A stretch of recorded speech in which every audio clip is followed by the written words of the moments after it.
दोस्तों, हमारे चैनल पर आप सभी का हार्दिक स्वागत है।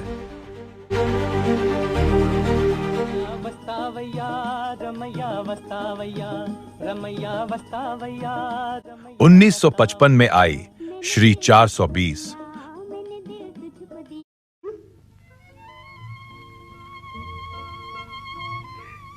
क्यों राजा, बड़े आदमी बनने के लिए जो चाहिए सब मिल गया ना? अब तो खुश हो?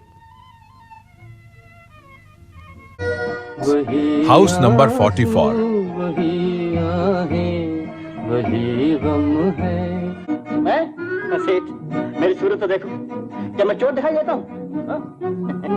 दरअसल बात यह सेठ कि कल से हम दोनों ने कुछ नहीं खाया। रास्ते में एक मुर्गी मिली, मुर्गी ने एक अंडा दिया, हमने अंडा उठा लिया। अब तुम्हें इंसाफ करो सेठ कि कसूर मेरा है क्या?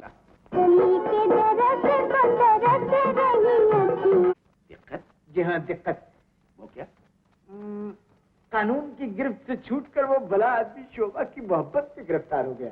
शोभा की मोहब्बत? जी हाँ, शोभा की मोहब्बत में। लड़के लड़की की शादी करा दीजिए इंस्पेक्टर साहब। उड़न खटोला। मुल्क खूबसूरत है, लोग अच्छे हैं और वापस जाने का रास्ता भी बंद है। दिल चाहता है कि दिल जो चाहता है मुश्किल से होता है।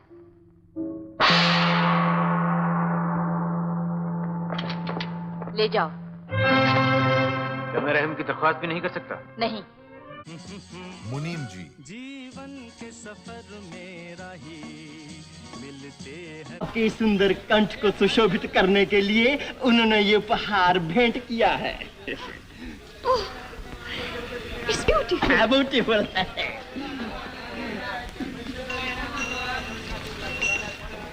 क्या लाना है? बख्शिश। कहाँ से मिलेगी? बुद्धू कहीं का। सीमा। चाचा, मैं कहाँ जाऊँ? मैं कहाँ जा सकती हूँ? तुम दोनों के सिवा मेरा दुनिया में कोई नहीं।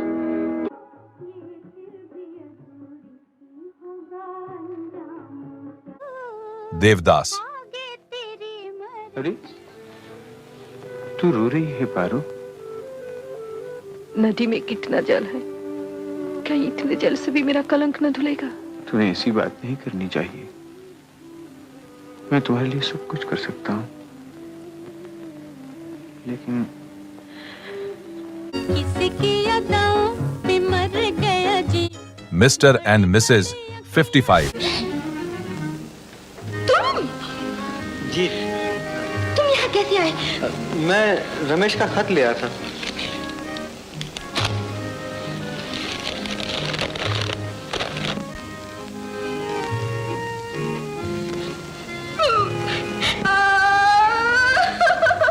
मगर हुआ क्या? क्यों जी, आपको खत दिया है कैसे? ये क्या कहा है? 1955 के बेस्ट एक्टर का पहला नॉमिनेशन मिला देव आनंद को फिल्म बख्शीश। बात बात में बख्शीश। मुझे ढीले ढाले आदमी से सख्त नफरत है। अभी बताता हूँ आपको नफरत। आप जाती कहाँ है?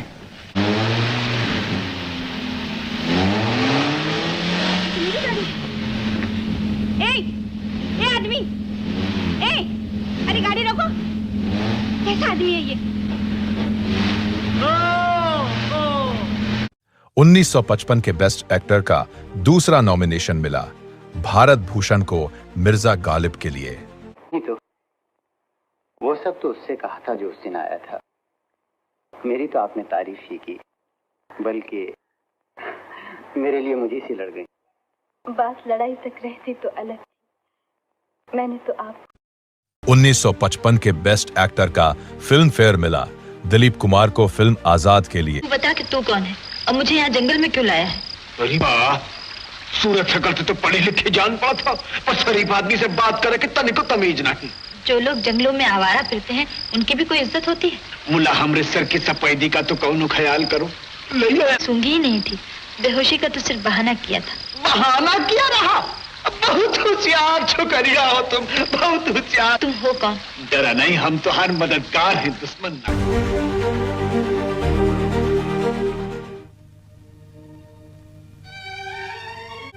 ये लो, तुम्हारा ईमान जिसे तुम गिरवी रखाए थे, शायद तुम्हारे काम है। मैं जेल जाने से तो बच गई, लेकिन मेरे माथे पर जो कलंक लगा था वो अब तक चमक रहा है। लोग मुझे अब भी चोर समझते हैं, चोर कहते हैं। थोड़ी सी जगह हो। बकवास मत करो, मैं तुम्हें पुलिस के हवाले कर दूंगी। यहाँ जंगल में पुलिस का साथ ले चलिए और अपने हाथों से पुलिस के हवाले कर।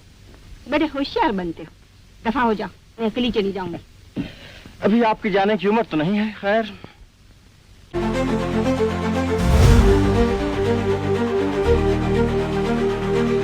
दुश्मन नहीं।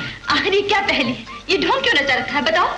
दिल पर हाथ रख लो तो बता दूंगा। दिल पर हाथ रखो? क्यों रखूं? क्या मतलब है तुम्हारा? इसलिए कि मेरा नाम सुनकर तुम्हारे दिल की धड़कनें बढ़ जाएंगी, तुम्हारा सर घूमने लगेगा और तुम चकरा के जमीन पे गिर पड़ोगे।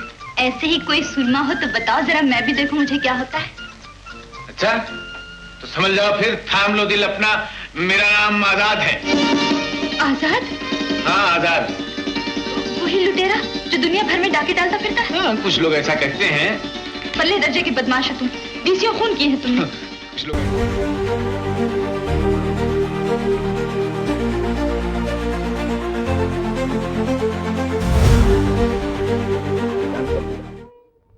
मुझ पर अपनी जिंदगी कुर्बान करती तुम। ये तो मेरा फर्ज था किशोर, तुझे अपने पैरों पर खड़ा देखकर जो मुझे सुख हो रहा है उसे मैं ही समझ सकती हूँ। और मुझे जितना दुख हो रहा है उसे मैं ही जानता हूँ। बीए पास कर लेने से, नौकरी पा लेने से तो कहीं अच्छा था कि मैं दर दर की ठोकरें खाता, तुम्हारे फूले फले घर के दरवाजे पर आता, मैं बहन कहकर पुकारता। मेरी हालत बता।